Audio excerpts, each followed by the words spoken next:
ناظرین السلام علیکم ورحمۃ اللہ وبرکاتہ۔ امید ہے آپ خوش و خرم ہوں گے اور آپ کی صحت مکمل اچھی ہوگی۔ ناظرین، بری موت سے سب لوگ پناہ چاہتے ہیں اور اچھی موت کی سب لوگ تمنا کرتے ہیں، تو آج ہم آپ کو بتاتے ہیں کہ بری موت سے بچنے کا نبوی نسخہ کیا ہے۔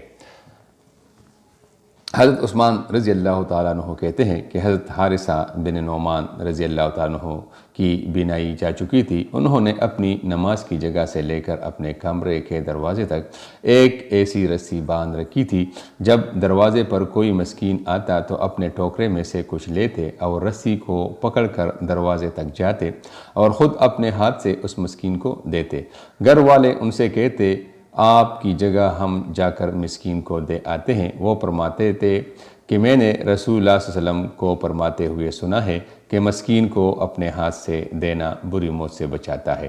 تو ناظرین، اللہ تعالیٰ سے دعا ہے کہ ہمیں بری موت سے بچنے کا یہ نبوی نسخہ اپنے عمل میں لانے کی توفیق عطا فرمائے اور ہر مسلمان کو بری موت سے بچائے۔ آمین۔